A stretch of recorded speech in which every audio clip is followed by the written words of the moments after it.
I adjusted my camera lens, capturing the sharp angles of the new Meridian Tower against Boston's evening skyline. The building inauguration was in full swing below me, corporate executives mingling with champagne glasses that probably cost more than my monthly rent. I'd been hired to photograph the event for the architectural firm's portfolio, a decent-paying gig that would keep my lights on for another month. Through my viewfinder, I scanned the crowd of suits and evening gowns, looking for interesting compositions. That's when I saw him. My breath caught so abruptly I nearly dropped my camera. Gabriel. 6 years.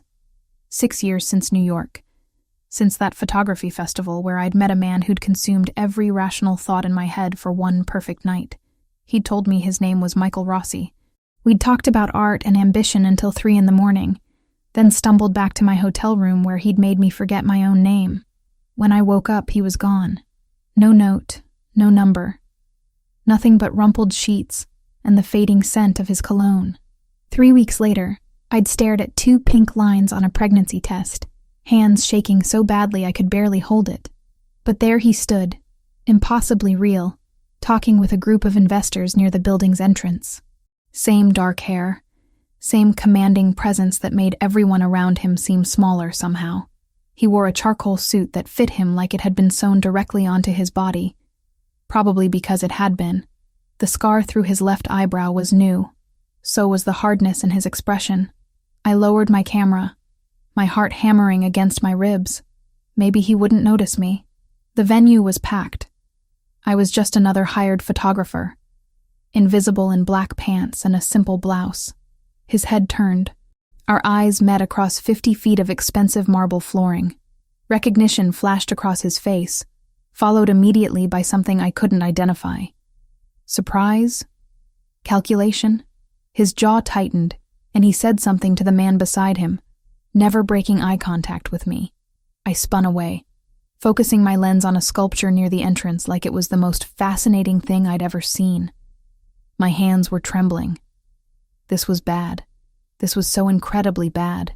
I hadn't been able to find him 6 years ago. I'd tried everything. The phone number he'd given me was disconnected.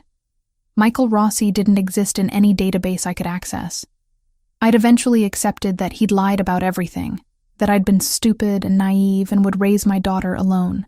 And now he was here, walking toward me with purposeful strides that parted the crowd like water. "Excuse me." His voice was exactly as I remembered, low and smooth with an edge that suggested danger. "We need to talk." "I'm working." I lifted my camera, snapping random shots of nothing. Claire Thompson. He said my name like he'd known it all along, which meant he'd probably known it 6 years ago too. "Put the camera down." I did, but only because my fingers were shaking too badly to hold it steady. "It's been 6 years. I don't think we have anything to discuss." "I think we do." He moved closer, invading my space deliberately. Up close, I could see the faint lines around his eyes, the barely concealed tension in his shoulders. He looked older, harder, like the years had carved away anything soft. "You ran away from me at the festival. I wanted to find you. You left before I woke up. I had business to handle. I came back an hour later and you were gone. Hotel room cleared out. That stopped me.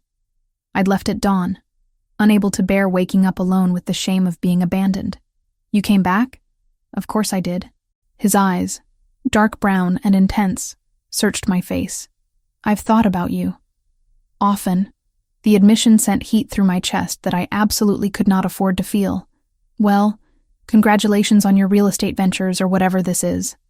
I need to get back to work." I tried to move past him. His hand shot out, not grabbing me but blocking my path. "Why did you say we have nothing to discuss?" "Because we don't. The way you're looking at me says otherwise." He leaned in slightly, and I caught that same cologne, woodsy and expensive. "What happened after New York, Claire?" My daughter's face flashed through my mind. Those eyes, exactly the same shade as his, staring up at me this morning as I'd dropped her off at kindergarten. I'd promised Lily I'd be home by 7 to help her practice reading. "I have a daughter." The words came out flat, defensive. "She's 5 years old. Now move." I shoved past him before he could respond, before I could see whatever expression crossed his face.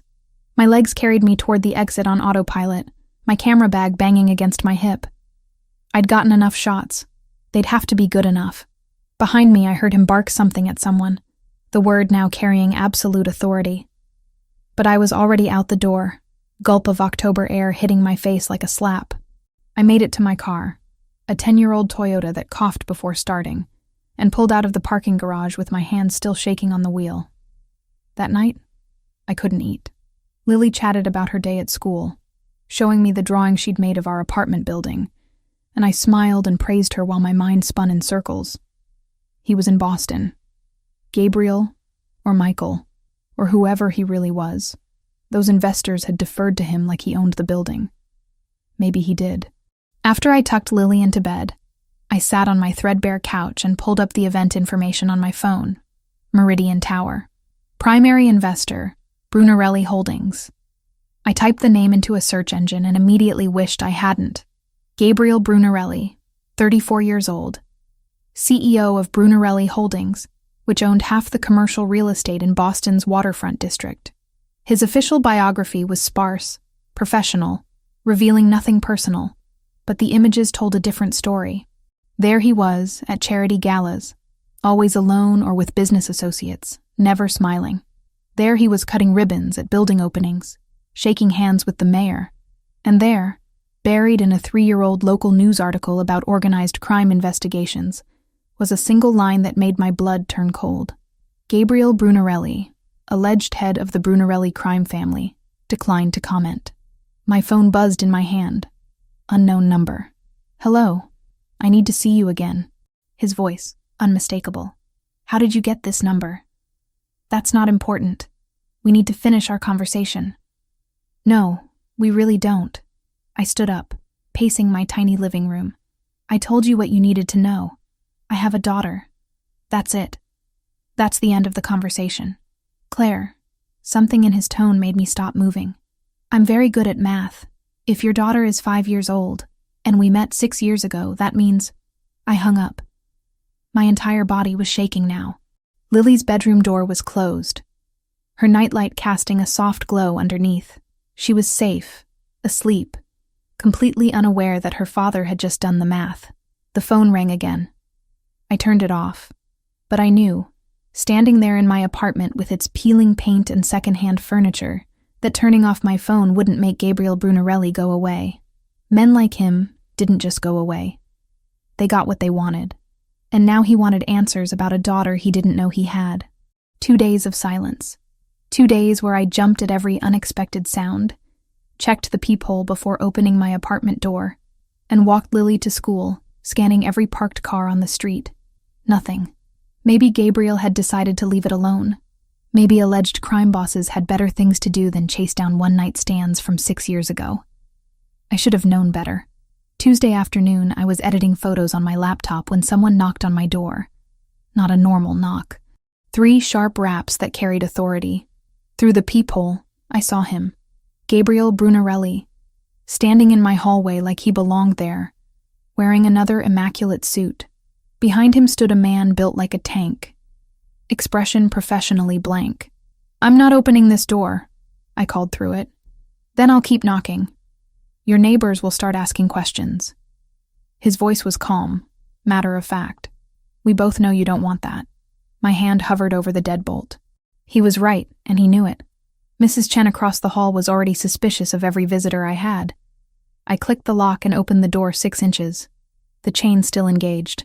What do you want? He held up a manila folder thick with papers. To talk, that's all.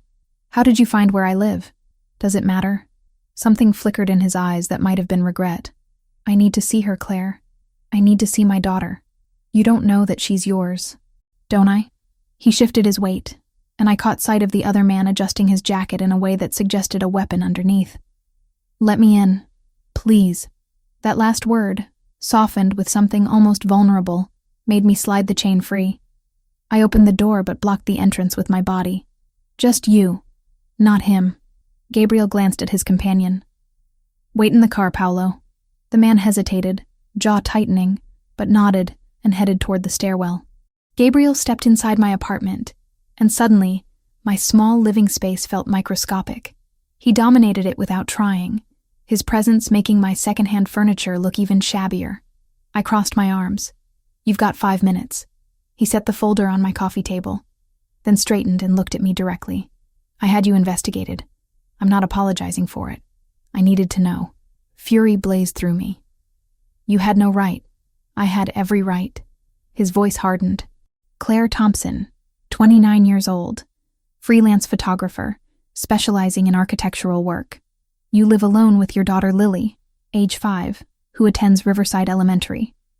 You moved to Boston 4 years ago from Providence. Your sister Camilla is an attorney at Morrison & Associates. Should I continue?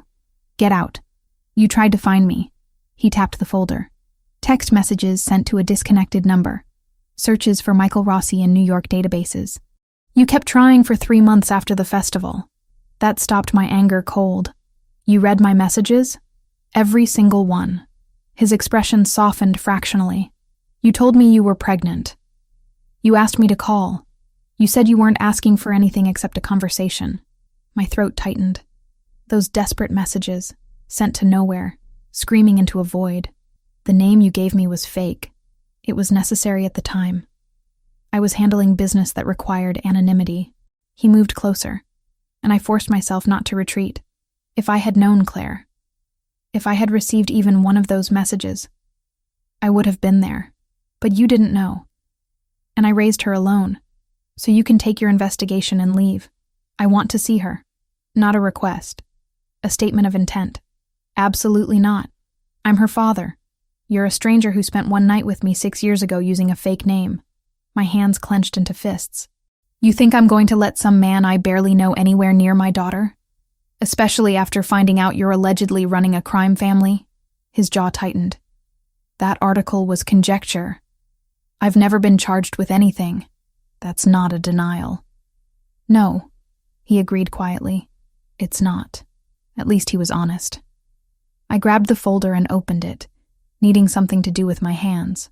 Inside were printouts of my bank statements, Lily's school records, medical history, photographs of her that must have been taken from my social media accounts.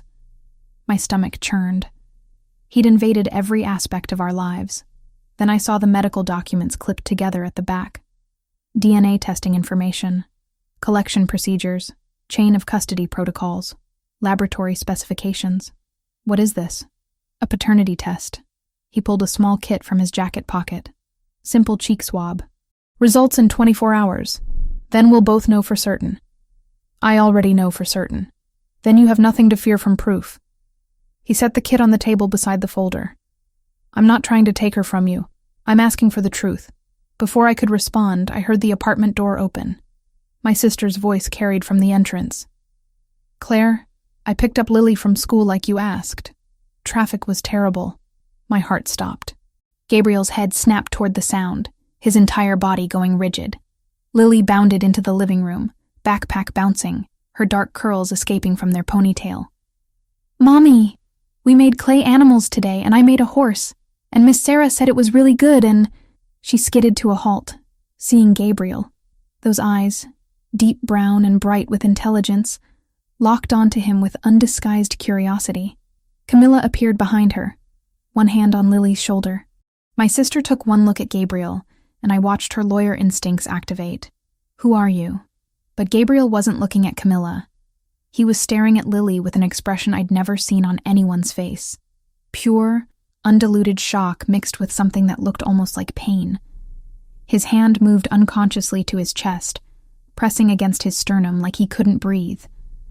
Lily tilted her head, studying him. Are you one of Mommy's photography friends? His voice came out rough, unsteady. He cleared his throat. Yes, I'm a friend of your mother's. I'm Lily. She stuck out her hand with the confidence only a 5-year-old could possess. I'm 5 3/4. Gabriel crouched down slowly, bringing himself to her eye level. He took her small hand in his much larger one, and I saw his fingers tremble slightly. It's nice to meet you, Lily. You're very polite. Thank you. She beamed at him. Mommy says manners are important. The resemblance was devastating up close. Same eye shape, same small dimple in the chin when she smiled. Same way of tilting her head when she was thinking. Even Camilla saw it, her sharp intake of breath audible. "Lily, honey, go wash your hands for snack time," I managed, my voice sounding strange to my own ears. "Okay." She released Gabriel's hand and skipped toward the bathroom, completely unaware of the earthquake happening in my living room. Gabriel stood slowly, his movements mechanical. When he looked at me, his eyes were suspiciously bright. "How could you keep her from me?" "You weren't there to keep her from," I shot back, but the words lacked heat. "You disappeared. I came back. You were gone." His voice cracked slightly.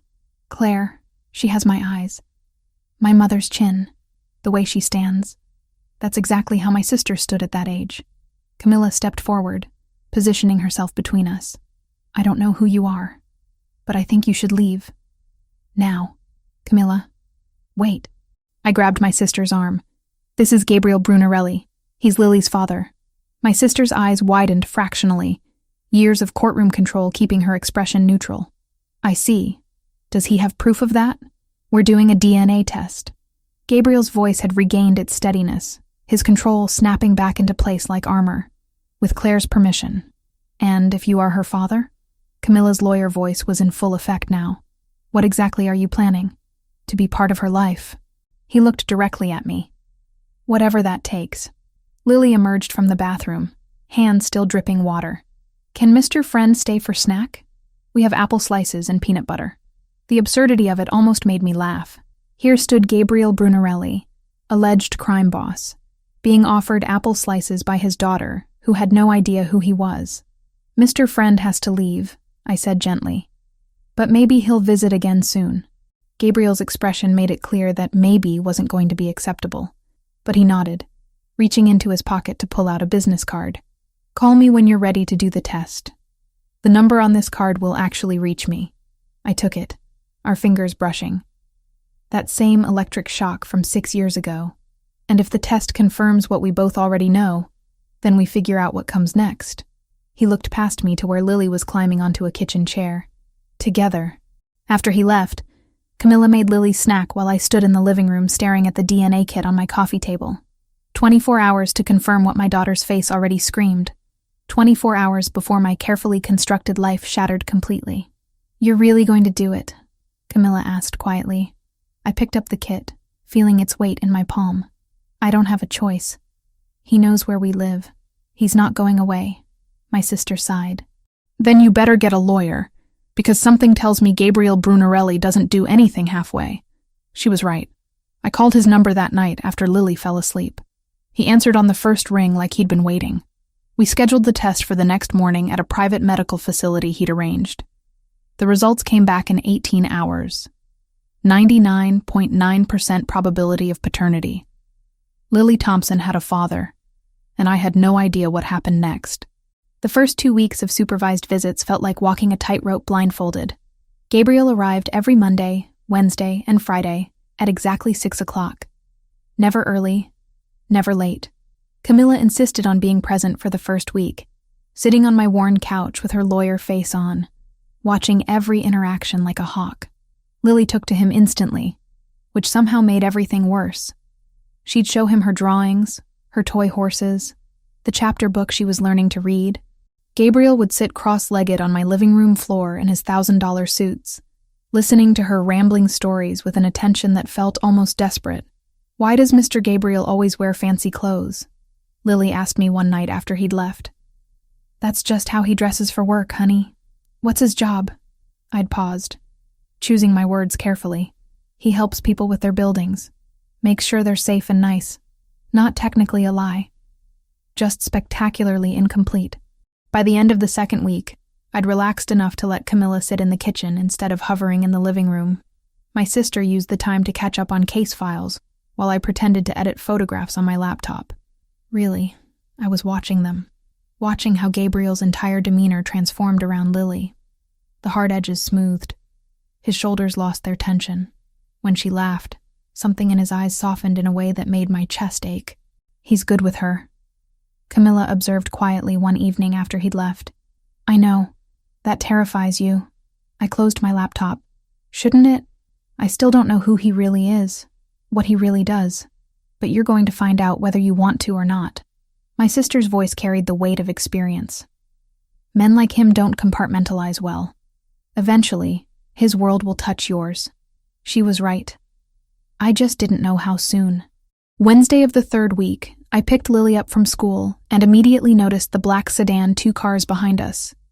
Same one I'd seen that morning on my way to drop her off. Same one parked across from our apartment building when I'd left for a coffee run yesterday. My hands tightened on the steering wheel. Maybe I was being paranoid. Boston had plenty of black sedans. But something about the way it maintained exactly the same distance, the way it turned when I turned, made my skin crawl. At a red light, I grabbed my camera from the passenger seat and adjusted the side mirror. Through my telephoto lens, I captured the license plate clearly, along with a shot of the driver, a thick-necked man with Slavic features wearing sunglasses despite the overcast weather. "Mommy, why are you taking pictures of cars?" Lily asked from her booster seat. "Just practicing, sweetheart." The sedan followed us all the way to our building, finally driving past as I parallel parked. But I saw it circle the block in my rearview mirror. Inside the apartment, I downloaded the photos to my laptop immediately, my pulse hammering. Should I call the police? And tell them what, exactly? That a car was driving on the same roads as me? I had no proof of anything except my own paranoia. Gabriel was due in 2 hours. I spent that time trying to calm down, making Lily's dinner, helping her with the simple homework her teacher had assigned. But I kept checking the window, scanning the street below. When his knock came at 6 o'clock precisely, I jerked like I'd been shocked. Lily ran to open the door before I could stop her. "Mr. Gabriel, guess what? I got a gold star on my spelling test." "That's wonderful." He stepped inside, and his eyes went immediately to my face. Whatever he saw there made him stiffen. "Lily, could you show me your test? I want to see all the words you spelled correctly." "Okay." She bounded toward her backpack. Gabriel crossed to me in 3 strides, his voice dropping low. "What happened?" "I don't know if anything happened. Maybe I'm just being paranoid. Tell me." Something about the command in his voice, the intensity in those dark eyes, made me pull up the photos on my laptop. This car followed us from Lily's school to here. I've seen it before. Yesterday, this morning. Maybe longer, and I just didn't notice. He leaned over my shoulder, studying the images. His entire body went rigid. When he straightened, his expression had gone cold in a way that raised every hair on my arms. "That's not paranoia." He pulled out his phone, typed something rapidly. "That's surveillance." "Surveillance? By who?" "I need to make a call. Can you keep Lily occupied?" "Gabriel, you're scaring me." He cupped my face with one hand, the gesture surprisingly gentle. "I'm going to handle this, but I need you to trust me right now." Before I could respond, he stepped into my tiny kitchen and made a call, his voice too low to hear clearly. I caught fragments. "Bratva. Confirmed. My daughter." "No." Immediately. "My daughter." Hearing him say it sent chills down my spine. Lily showed me her spelling test, chattering about how hard because was to remember, while Gabriel paced my kitchen with his phone pressed to his ear. When he finally returned, his expression was carefully neutral, but I could see the tension in his jaw. "We need to talk, after Lily goes to bed. Tell me now." "Not in front of her." His tone left no room for argument. The next 2 hours were torture. Gabriel played with Lily like nothing was wrong, reading her favorite book about horses, letting her teach him a clapping game she'd learned at school. But I felt the undercurrent of danger thrumming through the apartment like a live wire. Finally, Lily was tucked into bed, nightlight glowing. I closed her door and turned to find Gabriel standing in my living room, hands in his pockets, looking more serious than I'd ever seen him. "Talk. The car belongs to the Solntsevskaya Bratva, Russian organized crime." He said it matter-of-factly, like he was discussing the weather. "They've been testing my territory for the past few months. I've been monitoring their movements, trying to determine their endgame. Your territory." My voice came out flat. "So the allegations are true. You run a crime family." "Yes." At least he didn't insult me by denying it. "And these Russians know about Lily." "As of recently, yes. I've kept my personal life extremely private, but clearly not private enough." his hands clenched into fists. They're sending a message, showing me they can reach what matters to me. She's 5 years old. I know. The words came out harsh. Believe me, I know. Which is why you both need to move to my property immediately. I have a secure residence in Brookline with armed guards, surveillance systems, everything needed to keep you safe. Absolutely not. I shook my head violently. I'm not putting my daughter in some fortress surrounded by criminals. You'll be surrounded by protection. There's a difference. Is there? I grabbed my camera, shoving it toward him with the photo still displayed. These people followed my daughter from school, Gabriel. They know where she goes, where we live, probably where I buy groceries.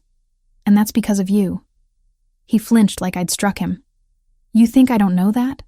You think I'm not sick over it? Then leave us alone. Walk away. Let us go back to being invisible. It's too late for that. His voice carried absolute certainty. They know she exists. They know she's mine. Walking away won't make them forget that. It'll just leave you unprotected. We've been unprotected for 5 years. We've been fine. You've been unknown for 5 years. That's not the same thing.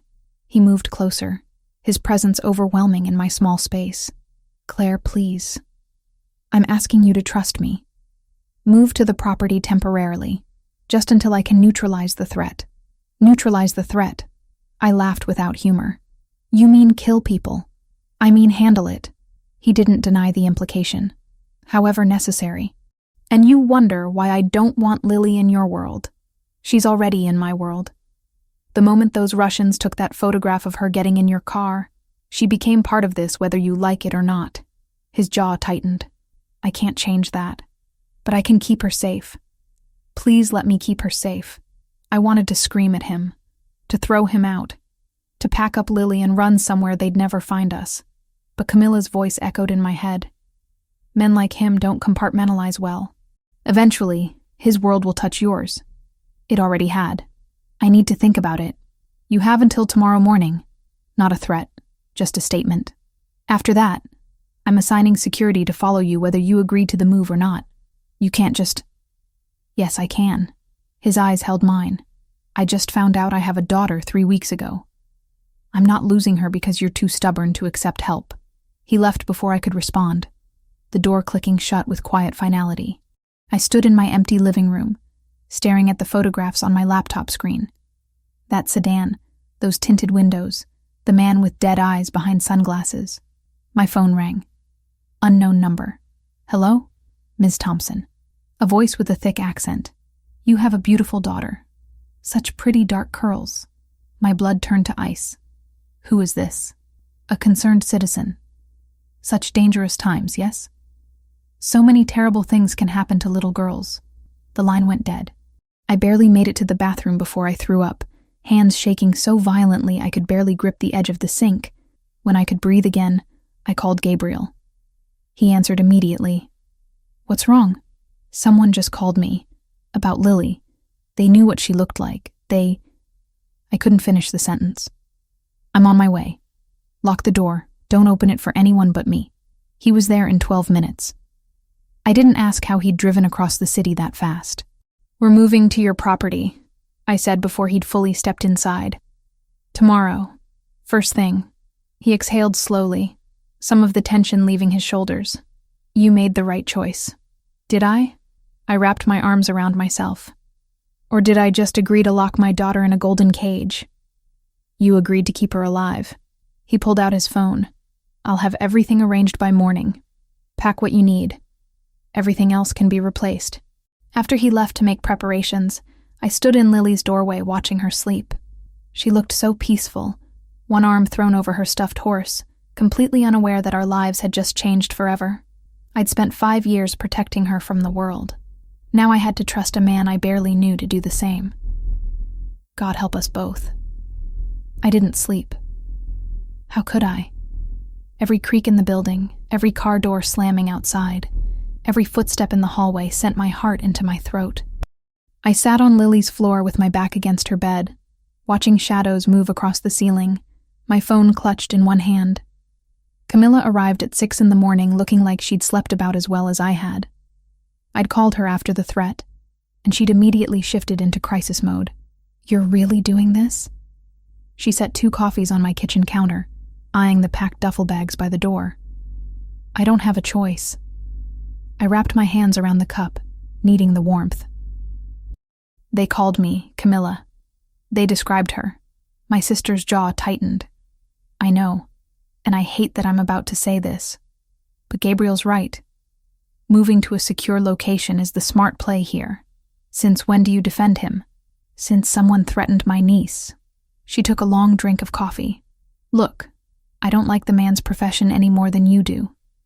But I've seen enough criminal cases to know how these organizations operate. The Bratva doesn't make empty threats, Claire. If they're showing interest in Lily, you need serious protection. So I'm just supposed to accept that my daughter's life now requires armed guards? You're supposed to accept reality." Camilla's voice softened. "I'm a lawyer, not a bodyguard. Gabriel has the resources to keep you both safe. Use them." Lily woke up confused about why we were packing, why Mr. Gabriel was taking us on a special trip to his big house. I'd practiced the explanation all night, keeping it simple, age-appropriate.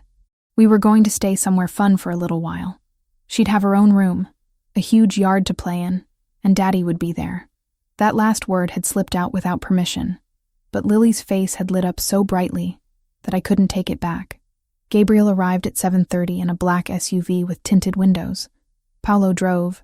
Another man I didn't recognize sat in the passenger seat. Both had the same alert, dangerous quality that made my stomach churn. "Ready?" Gabriel took my bags before I could protest, loading them into the back. "No, but we're going anyway." The drive to Brookline took 30 minutes through Boston's morning traffic. Lily pressed her face against the window, excited by the novelty. I sat rigid in my seat, watching Paolo's eyes constantly scan mirrors, the way the other man kept one hand near his jacket. "Mommy, look at all the big houses," Lily pointed as we entered a neighborhood where every property had gates and manicured lawns. The Brunarelli estate made those houses look quaint. Stone walls topped with sophisticated cameras surrounded the property. The gate rolled open smoothly as we approached, operated by someone I couldn't see. The driveway curved through landscaped grounds that probably cost more to maintain than my annual income. The house itself was modern, all glass and clean lines, somehow managing to look welcoming despite its size. Paolo parked near the entrance where 2 more men in dark suits stood watching our arrival. "Security team," Gabriel explained quietly. "They'll be positioned around the perimeter. You won't see them unless there's a problem." That's supposed to be reassuring. It's supposed to be reality.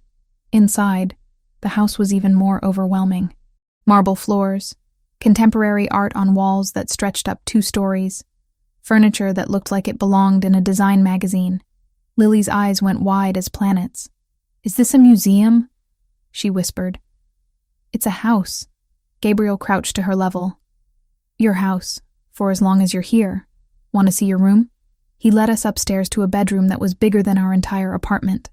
Someone had already prepared it for a child with a bed shaped like a castle, shelves of books, and a window overlooking gardens that seemed to go on forever. "This is all for me?" Lily breathed. "All for you." Gabriel glanced at me. "Your mother's room is connected through that door. You'll share a bathroom, but you each have privacy." My room was equally excessive, decorated in soft grays and whites, with a king-sized bed and sitting area. Through the connecting door, I could see Lily already exploring her space, touching everything with reverent fingers. "I need to make some calls," Gabriel said. "Paolo will show you around when you're ready. Help yourselves to anything in the kitchen." He left before I could respond, pulling out his phone as he descended the stairs. I stood in my borrowed bedroom feeling untethered, watching Lily discover a closet already stocked with clothes in her size. "How did he know what size she wears?" I asked Paolo when he appeared to give us the tour. The big man shrugged. "Boss is thorough." "Thorough. Right. Not invasive or controlling. Thorough." The tour revealed a house designed for both luxury and security. Panic room in the basement, reinforced windows, cameras covering every angle of the property. The kitchen was restaurant quality. The library held thousands of books, and there was a separate wing for staff I hadn't even realized existed. Mr. Brunarelli works from the East Office most days. Paulo explained. "You have access to the entire main house and grounds. Just stay inside the wall perimeter. What happens if we go outside the perimeter? Security gets nervous." By evening, Lily had adapted to her new environment with the resilience of childhood. She'd explored the gardens, played in her castle bed, and convinced Gabriel to read her 3 stories before dinner. I'd spent the day fighting the urge to pace like a caged animal, taking photographs of the property through various windows, anything to feel productive. Dinner was served in a dining room that could seat 20 but felt intimate with just the 3 of us at one end. Some invisible staff member had prepared chicken and vegetables that Lily actually ate without complaint. "Can we eat here every night?" she asked Gabriel. "As long as you're here, yes." "How long is that?" I interjected. His eyes met mine over Lily's head. "We'll discuss it later." Later came after Lily's bedtime, which Gabriel insisted on participating in despite my protests. He read another story, tucked her in with surprising gentleness, and waited until she was asleep before following me to the sitting area between our rooms. "We need to establish ground rules," I said before he could speak. "Agreed." He settled into a chair that probably cost more than my car. "You first. This is temporary. As soon as the threat is handled, we go back to our normal life. Define handled. However you handle it. I don't want details." I wrapped my arms around myself. "Second, I maintain independence. I'm not your prisoner. I need to work, need to have my own income. I have several properties that need architectural photography. I'll hire you. I don't want your charity. It's not charity. It's paying for professional services." He leaned forward. "You're talented, Claire. I've seen your portfolio. Use that talent." The compliment caught me off guard. "Fine. Third rule, Lily doesn't find out about your business. Ever. As far as she's concerned, you're just her father who happens to be wealthy." "Agreed. Though she'll figure it out eventually. Not while she's 5. "Fair enough." He stood, moving to the window overlooking the dark gardens. "My turn. First, you follow security protocols without argument. If Paulo or any of my men tell you to do something, you do it immediately. I'm not taking orders from— You are, if it keeps Lily alive." His voice hardened. "This isn't negotiable. Second, you keep me informed of everything. Any strange calls, anyone following you, anything that feels wrong. I need to know." I nodded reluctantly. "What else?" "Let me be her father." He turned to face me. "I know I have no right to ask for anything. I wasn't there for her birth, her first word, her first step. But I'm here now. Let me be here." Something in his voice made my throat tighten. "I'm not trying to keep you from her, aren't you?" He moved closer. "Every time she calls me Mr. Gabriel instead of Dad, I see you flinch. Every time she asks if I'm coming back, you hedge. You're terrified of her getting attached. She's already attached. So are you." I met his eyes. "That's what scares me. What happens when this is over and she has to choose between her normal life and your world? Maybe she won't have to choose. Maybe there's a middle ground. In your life? I doubt that. Then we'll figure it out." He reached out, tucking a strand of hair behind my ear. The gesture was too intimate, too familiar. Together. I stepped back, needing distance. "I'm going to check on Lily." "Claire." His voice stopped me at the door. "Thank you for trusting me with this. I know what it cost you." I couldn't respond. If I opened my mouth, I'd either cry or scream. And I didn't have the energy for either. That night, I lay in the enormous bed staring at the ceiling, listening to Lily's soft breathing through the connecting door. Somewhere in the house, Gabriel was probably working, making calls, planning whatever he planned to neutralize people who'd threatened my daughter. My phone buzzed. A text from Camilla. "How's the fortress?" I typed back. "Terrifying and beautiful. Kind of like him." Her response came immediately. "Be careful. Men like that are addictive." Too late, I thought, but didn't type. I was already addicted. To the safety he provided, to the way Lily smiled when he was around, to those rare moments when his guard dropped, and I saw the man underneath the armor. Outside my window, a shadow moved past. Security patrol. My new normal. I closed my eyes and prayed I'd made the right choice. 3 weeks in Gabriel's house and I was losing my mind. Not from danger or fear, but from the suffocating comfort of it all. Lily had adapted completely, treating the estate like her personal kingdom. She spent mornings in the garden chasing butterflies, afternoons reading in the library, evenings curled up with Gabriel learning words in Italian that I pretended not to understand. I was the problem. I'd wake up in sheets that cost more than my monthly rent, eat breakfast prepared by invisible staff, and feel my independence slipping away like sand through fingers. "You're restless," Gabriel observed one morning as I paced the kitchen for the third time while Lily ate pancakes. "I need to work. Real work. Not just sitting around being protected. I told you I'd hire you for photography projects. You said that 3 weeks ago. I haven't seen a single assignment." I leaned against the marble counter. "I'm going stir-crazy, Gabriel. I need to feel useful." He studied me with those dark eyes that saw too much. "I have something. But you'll need security. Obviously. I seem to need security for everything now." If he caught the bitterness in my voice, he didn't acknowledge it. "There's a hotel under renovation downtown. Luxury property, historic building. I need architectural shots for the marketing materials before the grand opening next month. Finally." "When?" "This afternoon if you're ready. I'll drive you myself."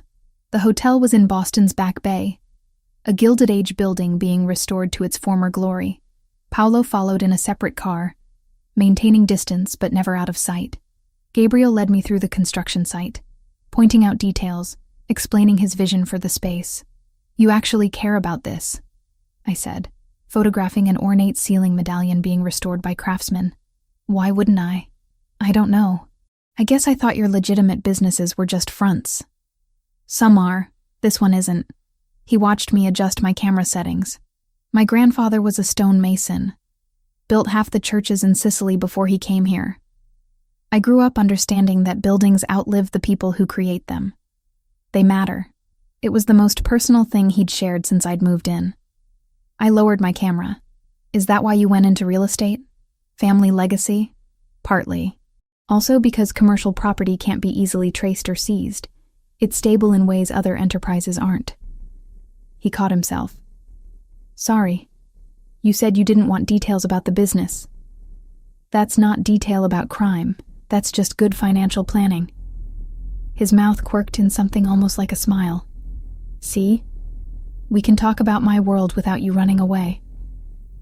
I returned to photographing, but something had shifted.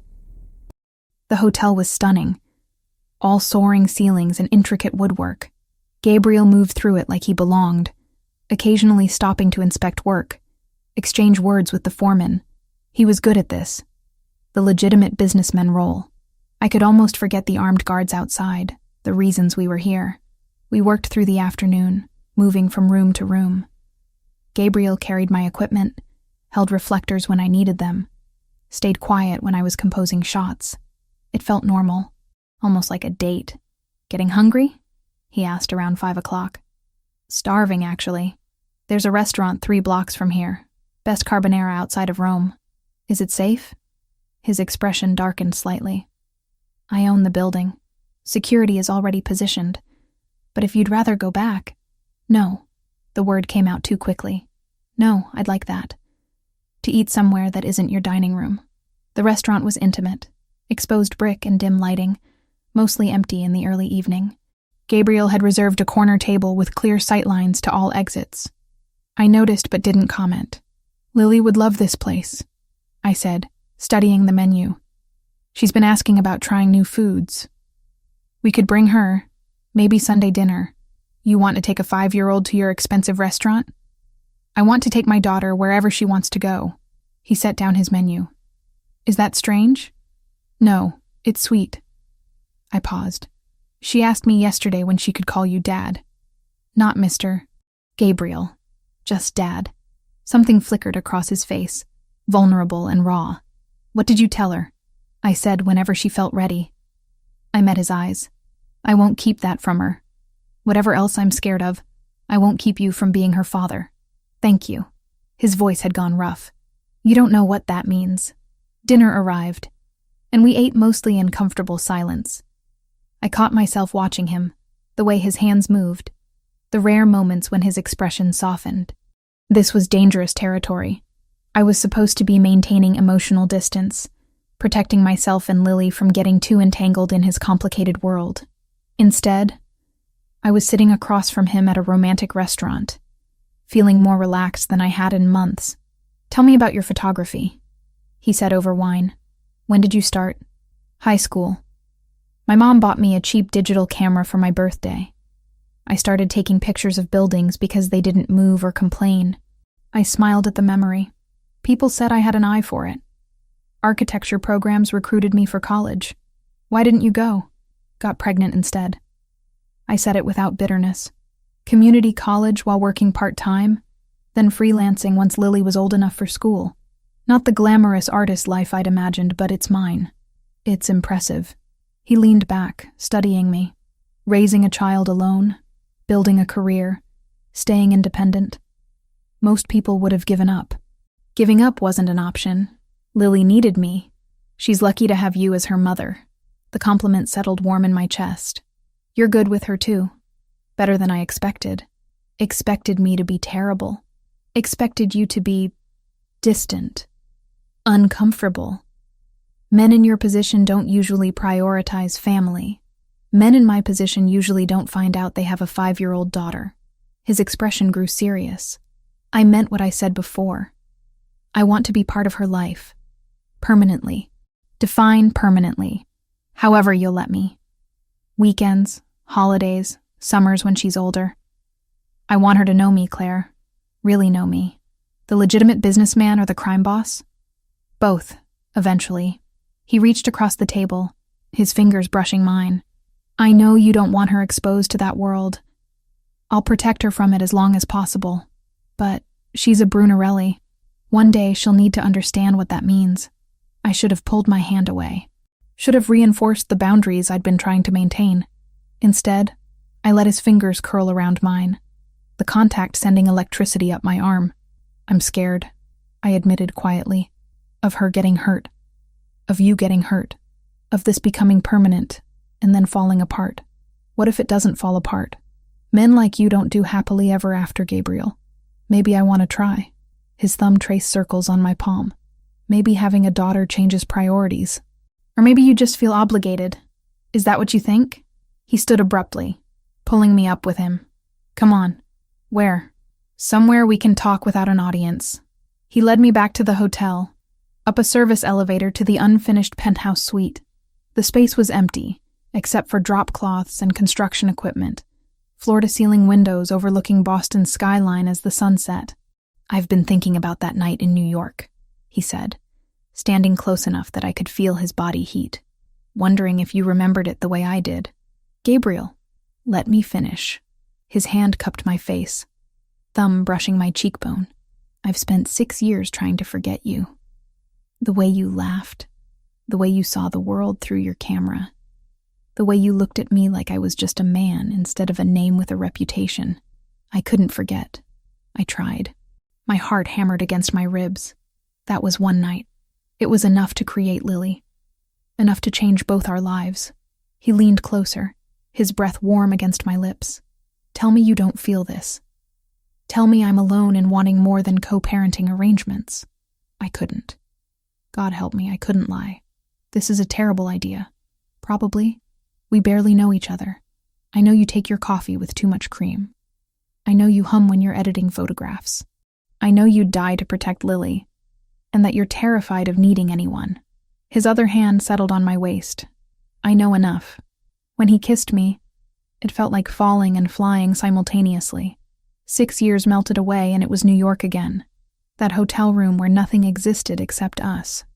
But this was different. This wasn't strangers seeking comfort. This was complicated and messy and real. I kissed him back, hands fisting in his shirt, pulling him closer. His arms wrapped around me, and I felt safe in a way that had nothing to do with armed guards or fortress walls. When we finally broke apart, both breathing hard, reality crashed back in. This can't happen, I said, even as my body screamed otherwise. Why not? Because I still don't trust you. Not completely. I stepped back, needing distance. You're still the man who left me in a hotel room, Still the crime boss who endangered my daughter just by existing. Still someone whose world I don't understand and don't want to be part of. His jaw tightened. Then what do you want, Claire? I don't know. The admission hurt. Time, maybe. To figure out if this is real or just proximity and adrenaline. I can give you time. He straightened his shirt, control sliding back into place. But I'm not giving up. On you or us. There is no us. Not yet. He moved toward the elevator. But there will be. The drive back to Brookline was silent, tension thick enough to choke on. Paolo pretended not to notice, eyes on the road. I stared out the window, my lips still tingling, my heart racing. I'd just kissed Gabriel Brunarelli. Worse, I'd wanted to keep kissing him. Camilla was right. Men like him were addictive, and I was definitely developing a habit. The days after that kiss were excruciating. Gabriel maintained careful distance, all business and polite co-parenting. We'd exchange good mornings over breakfast, discuss Lily's needs, then retreat to separate corners of the estate. He spent hours in his office, door closed, dealing with whatever a crime boss dealt with. I edited photographs, played with Lily, and tried not to think about how his hands had felt on my waist. It was torture. A week later, Gabriel knocked on my bedroom door while Lily was napping. I need to go to New York. 3 days, maybe 4. Business I can't handle remotely. My stomach dropped. Is it dangerous? No more than usual. He leaned against the doorframe, exhaustion evident in the lines around his eyes. Security here will be tripled. Paolo stays with you. You'll be safe. That's not what I asked. His expression softened. I'll be careful. Why are you telling me this? You could just leave. Because you'd worry. And because I promised to keep you informed. He pushed off the doorframe. I'll be back before Lily notices I'm gone. But she did notice. That first evening without him, she kept asking when Dad was coming home. Not Mr. Gabriel anymore. Just Dad. The word had stuck sometime in the past week. Natural as breathing. He had to go on a work trip, sweetie. He'll be back soon. I miss him. She poked at her dinner. Can we call him? I texted Gabriel instead. Your daughter wants to talk to you. His response came immediately. Video call in 10 minutes? We set up my laptop in Lily's room, and she lit up when his face appeared on screen. He was in what looked like a hotel room, still wearing a dress shirt, but with the top buttons undone, tie discarded. Dad, Mommy said you had to work far away. I did, little one, but I'm coming home soon. His voice carried a warmth I'd only heard him use with her. Were you good for your mother today? Yes. I read 3 whole chapters by myself, and Paolo taught me how to play chess, and Mommy took pictures of me in the garden. They talked for 20 minutes, Gabriel patiently answering her rambling questions about New York, about his hotel, about whether he missed her. When Lily finally wound down, yawning, I sent her to brush her teeth. You're still there, Gabriel said when I didn't close the laptop. Yeah. I sat on the edge of Lily's bed, studying his face on the screen. She really misses you. I miss her too. A pause. Just her? The question hung between us. I should have deflected, should have kept the boundaries I'd established. Instead, I heard myself say, no, not just her. His eyes darkened. Claire, don't say anything. I ran a hand through my hair. I'm trying to be smart about this, Gabriel. Trying to protect myself and Lily from getting too attached to something that might not last. And if it does last, then we'll deal with it when we get there. Lily's footsteps were coming back down the hall. She's coming. We should go. Wait. His voice stopped me. When I get back, I want to talk. Really talk. Not about Lily or security or business. About us. There's no us. You just admitted you miss me. Missing someone doesn't make them safe to love. Lily burst back into the room before he could respond, demanding one more good night from Dad. After we hung up, she fell asleep quickly, exhausted from her day. I sat in the darkness listening to her breathe, my mind spinning. Safe to love. Had I really said that? The next 2 days dragged. I photographed every corner of the estate, edited until my eyes burned, played endless games with Lily. Paolo was a constant presence, professional and silent. At night, I lay awake, wondering if Gabriel was safe, if he was thinking about me, if I was losing my mind. He returned on the third evening, looking exhausted but unharmed. Lily threw herself at him with such force he stumbled back, laughing. I watched from the doorway, something painful and sweet twisting in my chest. After dinner, after Lily was tucked in bed, Gabriel found me in the library. I'd been pretending to read for an hour, the same page open the entire time. "We need to talk," he said. So talk. He sat beside me on the leather couch, close enough that his shoulder brushed mine. New York was complicated. The Bratva situation is escalating. Fear spiked through me. Should we be worried? I'm handling it. But it might take longer than I hoped. He turned to face me, which brings me to something I need to say. I know you want time to figure out what this is between us. I'm trying to give you that. But Claire, I need you to understand something. What? I didn't plan any of this. Didn't plan to find you again. Didn't plan to discover I had a daughter. Didn't plan to fall for you all over again. His hand found mine, fingers intertwining. But here we are. And I don't know how to be casual about you. Gabriel, let me finish. His thumb traced circles on my palm, the same gesture from the restaurant. My father was a cold man. Brilliant businessman. Terrible parent. He taught me that family was weakness, that emotions were liabilities. I believed that for 34 years. And now I have a daughter who looks at me like I hung the moon. And I have you, who sees exactly who I am and stays anyway. That's not weakness, Claire. It's the strongest thing I've ever felt. My throat tightened. You barely know me. I know that you hummed the same song every morning in New York while making coffee. Some old jazz standard your mother used to play. His free hand cupped my face. I know you chew your bottom lip when you're editing photographs. I know you sleep on the left side of the bed with one foot sticking out from under the covers. I know you'd walk through fire for Lily without hesitation. You can't possibly know all that. I've been paying attention. His voice dropped lower. I've been paying attention to you for 3 weeks, watching how you move through my house like you're trying not to leave a mark. How you smile at Lily but barely let yourself be happy. How you look at me when you think I'm not watching. How do I look at you? Like you want to trust me but don't know how. He leaned closer, his breath warm against my lips. Like you're terrified of wanting this. I am terrified. Why?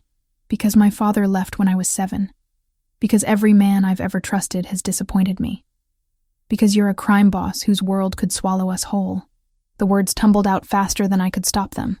Because I'm already half in love with you, and we haven't even had a real conversation until now. His entire body went still. Say that again. Which part? The love part. I tried to pull away, but he held firm, his eyes searching mine with an intensity that made my pulse race. I didn't mean to say that, but you did. And I need to know if you meant it. Gabriel, this is insane. A month ago, I didn't even know where you were. Now I'm living in your house, raising our daughter together, and apparently confessing feelings I shouldn't have. Why shouldn't you have them? Because you're you, and I'm me, and this whole situation is temporary and complicated and... He kissed me. Not gentle or questioning like before. This was claiming, consuming, 6 years and 3 weeks of restraint breaking all at once. I kissed him back just as desperately, hands fisting in his shirt, pulling him closer until there was no space between us. When we finally broke apart, both breathing hard, his forehead rested against mine. Not temporary. Not for me. What are you saying? I'm saying I want this. You, me, Lily. A real family. Not just a co-parenting arrangement. His hands framed my face. I'm saying I've been in love with you since New York, and finding you again felt like getting a second chance I didn't deserve. Tears burned behind my eyes. You don't love me. You love the idea of family. I love that you call me out when I'm being controlling. I love that you negotiate boundaries like you're drafting a peace treaty. I love that you take photographs of broken things and make them beautiful. He kissed my forehead, my cheeks, my jaw. I love you, Claire Thompson. All your stubbornness and independence and fear. This is crazy. Probably. His mouth found mine again, softer this time. But I'm done pretending otherwise. I should have pushed him away. Should have reinforced the walls I'd built so carefully. Instead, I melted into him, letting myself feel what I'd been fighting for weeks. The safety of his arms, the warmth of his kiss, the terrifying hope that maybe this could actually work. We stayed on that couch for hours, talking between kisses. He told me about growing up in his father's shadow, about the weight of expectations and legacy. I told him about raising Lily alone, the exhaustion and joy of single motherhood. We talked about New York, about the 6 years between, about all the ways we'd almost found each other again. What happens now? I asked as the clock struck midnight. Now we stop fighting this. He tucked hair behind my ear. Now we figure out how to make this work. With the Bratva situation still hanging over us, his expression darkened. I'm ending that. Soon. I won't have threats against my family. How? However necessary. He kissed my palm. But you don't need to worry about that. That's my world, my responsibility. Gabriel, if we're really doing this, you can't keep compartmentalizing. Your world is Lily's world now, and mine. I know. His jaw tightened. That's what terrifies me. But I'll handle it. I promise. We finally separated around 1 a.m, both reluctant. At my bedroom door, he kissed me one more time, slow and thorough. Sleep well, Claire. You too. But I didn't sleep. I lay in bed replaying every word, every touch, wondering if I'd just made the best or worst decision of my life. In the morning, Lily found us having coffee together in the kitchen, sitting closer than necessary. She looked between us with a child's uncanny perception. Are you and Daddy friends now? I glanced at Gabriel, who was trying not to smile. Yeah, sweetie. We're friends. Good. She climbed into his lap with easy affection. Daddy should stay forever. Over her head, Gabriel's eyes met mine. Forever was a long time. A terrifying time. But maybe, just maybe, it was worth the risk. For 4 days we existed in a bubble. Gabriel worked from home, joining us for meals, reading to Lily before bed, stealing kisses in hallways when our daughter wasn't looking. It felt almost normal, like we were an actual family instead of 3 people thrown together by circumstance and biology. I should have known it wouldn't last. Wednesday afternoon, Gabriel's phone rang during lunch. He glanced at the screen and his entire expression changed, warmth draining into something cold and dangerous. I need to take this. He stepped away from the table, voice dropping too low to hear. Lily continued eating her sandwich, oblivious. I watched Gabriel through the kitchen doorway, the tension in his shoulders, the way his free hand clenched into a fist. When he returned 5 minutes later, his face was carefully neutral. I have to go to New York. Tonight. My stomach dropped. For how long? 3 days maximum. He glanced at Lily, then back to me. We'll talk after dinner. The rest of the afternoon stretched like taffy. Gabriel disappeared into his office, door closed. I could hear his voice occasionally, sharp commands in English and what sounded like Italian. Paolo appeared, then 2 other men I recognized as part of Gabriel's security team. They all looked grim. After Lily went to bed, I found Gabriel in his office packing a leather bag. His movements were efficient, practiced. This wasn't his first time leaving for dangerous business. Tell me what's happening. He didn't look up. The Bratva made a move against one of my warehouses in New York. Burned it to the ground. Was anyone hurt? 3 of my men. 2 with minor injuries, 1 critical. His jaw tightened. This is escalation. They're pushing for war. Fear crawled up my spine. And you're going to give it to them. I'm going to end this. Finally, he met my eyes. I told you I wouldn't let threats against my family stand. This ends now. By doing what, exactly? You don't want those details. Stop protecting me from reality. I moved closer. If you're going to war, I have a right to know. He set down the shirt he'd been folding. I'm meeting with intermediaries. Neutral parties who can facilitate negotiation. The Bratva wants territory, I'll give them some. Not the port, not my core holdings, but enough to satisfy their expansion. That's it? Just negotiation? If they're reasonable, yes. If not, he trailed off, but his expression finished the sentence. Gabriel, you can't just... I can and I will. His voice turned hard. They threatened you. They threatened Lily. That's not something I forgive or forget. So you'll kill people? Start a war that could get you killed? If necessary. He cupped my face. thumb brushing my cheekbone. Claire, this is what I do. This is who I am. I protect what's mine. We're not possessions. No, you're everything. He kissed my forehead, which is exactly why I won't let this threat continue. I wanted to argue, to make him promise to choose safety over vengeance, but I saw the determination in his eyes and knew it would be pointless. This was the man I'd agreed to let into our lives, the crime boss, not just the father. When do you leave? 2 hours. Paolo will stay here with you. Security is being tripled as of now. Don't leave the property for any reason. What if something happens to you? His expression softened. Nothing will happen to me. I've been doing this for 15 years, Claire. I know how to handle territorial disputes. But what if... He kissed me, cutting off the protest. When he pulled back, his eyes were intense. If something happens, Paolo has instructions. You and Lily will be protected. Always. But nothing is going to happen. I promise. I wanted to believe him. Instead, I held him tighter, memorizing the feel of his arms around me, the steady beat of his heart against my ear. Gabriel left at 9 o'clock, carrying his bag and wearing a different expression than I'd seen before. This was the mob boss, the man who controlled an empire. He kissed Lily's sleeping forehead, then kissed me at the door with an intensity that felt like goodbye. 3 days, he repeated. Then this is over. I watched his car disappear down the driveway, Paolo standing beside me. He'll be fine, the big man said quietly. Boss knows what he's doing. Do you really believe that? I've seen him survive worse. Paolo's expression was unreadable. Come inside, Ms. Thompson. Need to lock down the property. That night, I barely slept. Every sound made me jump. Every shadow looked threatening. I checked on Lily a dozen times, finding her peaceful each time. How did children sleep so easily when their parents' worlds were crumbling? The next day crawled past. Lily asked about Dad repeatedly. I made excuses, kept her occupied with games and books. Paolo maintained professional distance, but I caught him checking his phone constantly, jaw tight. Any word? I asked after lunch. He's in meetings, that's all I know. Is that good or bad?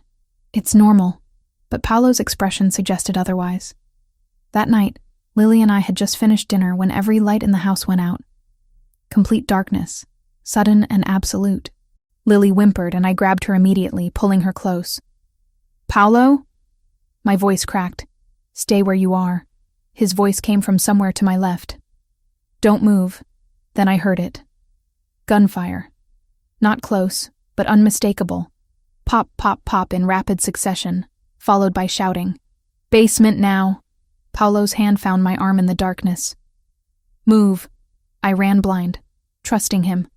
Lily clutched against my chest. She was crying, asking what was happening, why it was dark. I couldn't answer because my throat had closed with terror. Paolo guided us downstairs I couldn't see, through a door that clanged shut behind us with the finality of a vault. Emergency lights flickered on, revealing the panic room Gabriel had shown me weeks ago. Steel walls, reinforced door, enough supplies for days. Lock this behind me. Paolo pushed us inside. Don't open it for anyone except me or Mr. Brunarelli. Code word is Lily's birthday. If they don't say it, don't open the door. What's happening? They breached the perimeter. His face was grim. We're handling it. Stay here. Stay quiet. The door closed with a heavy thunk. I heard the locks engage automatically, sealing us in. Lily was sobbing now, full body tremors. I sank to the floor, pulling her into my lap, rocking her like I had when she was a baby. It's okay, baby. We're safe. Dad has a special safe room for us. I want Dad. Her voice was muffled against my chest. I know, sweetheart. Me too. More gunfire, muffled through the steel but unmistakable. Shouting in languages I didn't understand. An explosion that shook the walls. Lily screamed and I held her tighter, humming that jazz standard my mother used to play, the one Gabriel said I'd hummed in New York. Time stopped meaning anything. Minutes felt like hours. Lily's crying eventually exhausted itself into hiccuping sobs. Then silence. She stayed pressed against me, her small body trembling. I stared at the steel door and prayed. Prayed that Paolo and the security team could handle whatever was happening. Prayed that Gabriel was safe in New York. Prayed that I'd made the right choice bringing Lily into this world. Then, silence. Complete, absolute silence that was somehow worse than the gunfire. I waited, every muscle locked, barely breathing. Lily had fallen into an exhausted sleep against my shoulder. My arms ached from holding her, but I didn't dare move. Finally, after what felt like hours, footsteps. Someone trying the door handle. "Ms. Thompson?" Paulo's voice, rough. October 23rd, Lily's birthday. I scrambled up, still holding her, and hit the release button. The door swung open. Paulo stood there covered in blood, though I couldn't tell if it was his. Behind him, I could see 2 other security guards, weapons drawn, looking equally battered. "It's over. They're gone. What happened?" 8 men tried to breach the property. We neutralized the threat. His expression was hard. "Need to call Mr. Brunarelli. Let him know what happened." "Is he okay?" "Haven't heard otherwise." Paulo pulled out his phone, already dialing. "Let's get you upstairs. Power's being restored now." The main house looked like a war zone. Bullet holes in walls, shattered windows, furniture overturned. But the security team had held. 3 wounded guards were being tended to in the kitchen. No one on our side was critical. I sat on the couch, still holding Lily, while Paulo talked rapidly into his phone. I caught fragments. "Yes, both safe. 8 hostiles. All neutralized." "Yes, sir." He handed me the phone. "He wants to talk to you." Gabriel's voice was strained, barely controlled. "Are you hurt? Is Lily hurt?" "We're fine. Scared, but fine." My own voice shook. "Gabriel, they attacked your house while you were gone. They knew." "I know. I'm getting on a plane now. I'll be there in 3 hours." A pause. "Claire, I'm so sorry. This should never have happened. You couldn't have known. I should have anticipated it. Should have had better security." His voice cracked slightly. When Paulo called, when he said there was an attack, I thought, "We're okay." Paulo got us to the panic room. "Your security team handled it." "I'm coming home, right now. This ends tonight." "What does that mean?" "It means I'm done negotiating." The coldness in his voice raised chills. The Bratva wanted war. They're going to get it. He hung up before I could respond. I handed the phone back to Paulo. Numb. "Boss is coming back," Paulo said unnecessarily. "Until then, we're on full lockdown. No one in or out." I nodded, too shocked to argue. Lily stirred against me, opening her eyes. "Mommy, I'm here, baby. Where's Dad?" "He's coming home. He'll be here soon." Soon was 3 hours that felt like days. Security cleaned up debris, boarded windows, took positions around the property. Someone brought us food we couldn't eat. Lily clung to me, silent and pale. When Gabriel finally burst through the door, Lily launched herself at him with a wail. He caught her, his face raw with emotion, holding her like she might disappear. "I'm here, little one. I'm here. You're safe." Over her head, his eyes found mine. I saw fury there, and guilt, and something that looked like fear. He crossed to me in 3 strides, pulling me against him with his free arm, Lily sandwiched between us. "I'm sorry. God, Claire, I'm so sorry. You couldn't have known. I should have been here." His hand fisted in my hair. "I should have been here to protect you. Your men protected us. Paulo protected us. But he just held us tighter, his body shaking slightly. This was the first time I'd seen him truly shaken, the control cracking completely. "It's over," he said finally, voice rough. "I promise you, this is over." The Bratva crossed a line they can't uncross. "Gabriel. They came after my family, my daughter." His eyes met mine, dark and absolute. "That's unforgivable, and I don't forgive." Standing there in his destroyed house, our daughter between us still crying, I understood completely. This was his world. Violence and vengeance and protection at any cost. And terrifyingly, I understood his rage. They'd threatened Lily. My baby girl had sobbed in a steel room while gunfire echoed above us. For that, I wanted them to pay too. The morning after the attack, Gabriel disappeared into his office before dawn. I heard his voice through the closed door, speaking in rapid Italian. the tone leaving no room for argument. Lily slept late, exhausted from trauma. I sat in the breakfast room drinking coffee and watching security teams replace windows, repair bullet damage, erase evidence of violence. Paolo appeared around 8, looking like he hadn't slept. "Boss wants to see you. I'll watch Lily." Gabriel's office was immaculate as always, no sign of the chaos from last night. He stood by the window, phone pressed to his ear, shoulders rigid. When he saw me, he ended the call abruptly. "How's Lily?" "Still sleeping. She'll have nightmares for weeks." I crossed my arms. "Tell me what's happening." "I'm ending this. Today." He moved to his desk, pulling up something on his computer. "Paolo is arranging a meeting with neutral intermediaries. Representatives from the Commission, people even the Bratva respects." "The Commission?" "Governing body for organized crime families on the East Coast. They don't like wars. Bad for business." His voice was clipped, professional. "I'm offering the Bratva a deal they'd be stupid to refuse. Territory north of Cambridge, 3 of my smaller operations, and a guarantee of no retaliation for yesterday's attack. You're rewarding them for attacking us? I'm giving them enough to save face while demonstrating strength." He looked at me finally. "They lost 8 men last night. We lost none. The message is clear. They can take the deal and walk away, or they can continue and be destroyed. And if they don't take it," his expression turned cold, "then I handle it permanently." I wanted to ask what that meant, but I already knew. Instead, I asked, "When?" "Negotiations start at noon. Should be resolved by tonight." He crossed to me, hand settling on my shoulders. "I need you to trust me on this." "I do trust you." That's what terrifies me. Why? Because 6 weeks ago I would have run from this. Would have taken Lily and disappeared rather than accept this life. I met his eyes. "Now I'm standing here hoping you destroy the people who threatened my daughter. That's not who I thought I was. It's who you need to be to survive in my world." His thumb traced my jaw. "I'm sorry I dragged you into it. You didn't drag me. I chose to stay. The admission hurt. I chose this, for better or worse." He kissed me softly. "After today, it gets better. I promise." Lily woke up clingy and quiet. She wouldn't let me out of her sight, following me from room to room. Gabriel joined us for breakfast, then had to leave for his meeting. Lily's face crumpled when he headed for the door. "I'll be back soon, little one." He crouched to her level. "Just a few hours. Then we'll do something fun, okay? Promise?" "I promise." He kissed her forehead, then looked at me over her head. "Stay inside. Paolo's in charge until I return." The next 6 hours were torture. I tried to distract Lily with games, with reading, with anything. But she remained withdrawn, jumping at sudden sounds.